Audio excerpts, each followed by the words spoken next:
तेव्हापासून मी नितीन गडकरींचं नाव ऐकलंय आणि त्यांच्यासोबत काम केलेलं आहे. भारतीय जनता पक्षाचा एक निष्ठावंत कार्यकर्ता आणि त्यांनी शिवसेना प्रमुखांचं जे स्वप्न होतं मुंबई पुणे रस्ता हे विक्रमी वेळेत पूर्ण करून दाखवलं. अशा माणसाचं नाव पहिल्या यादीत नाहीये, पण ज्याच्यावरती बेहिशोबी संपत्ती जमा केली म्हणून आरोप केले होते त्या कृपाशंकर सिंगाचं नाव आहे. ही आजची भारतीय जनता पार्टी आहे.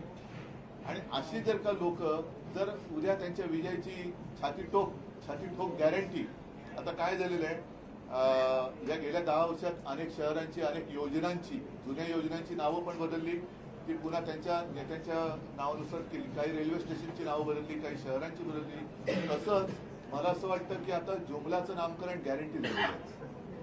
पूर्वी ज्याला आपण जुमला म्हणायचो त्याला आता यांनी गॅरंटी असं नामकरण केलेलं आहे. तर ह्या जुमलेबाज गॅरंटीच्या विरुद्ध जनता मला नाही वाटत पाठी जाईल. आणि तुम्हाला खरंच मनापासून धन्यवाद देतो, कारण तुम्ही आज इकडे आलात. हा काही साधा प्रवास नव्हता.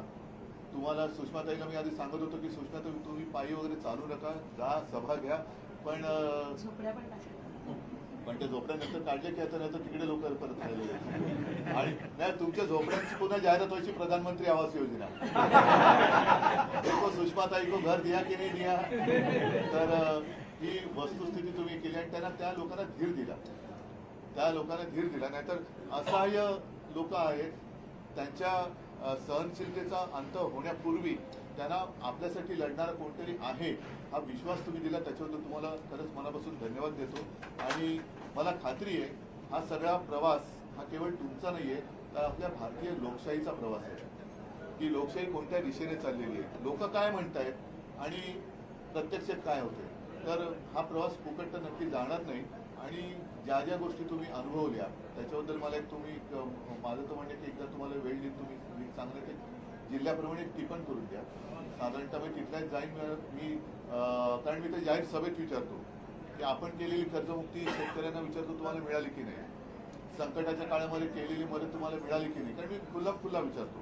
तर ते सगळेजण सांगतात. आणि नंतर आता आजच सकाळी मी बघितलं नितीन देशमुख पण आपले एक यात्रा करतात अकोल्यामध्ये.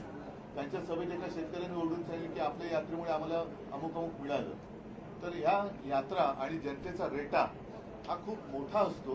त्याच्यासमोर किती मोठा हुकुमशहा असला तर तो टिकाव धरू शकत नाही. आणि तो यावेळेला टिकण्याने मला खात्री आहे.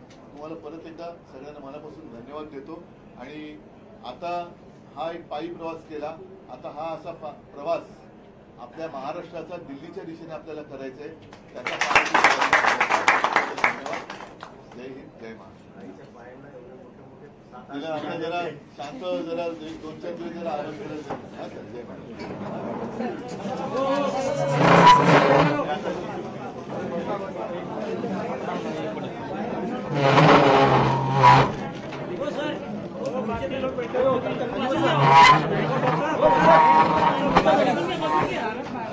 प्रश्न आणि त्यानंतर इगतपुरी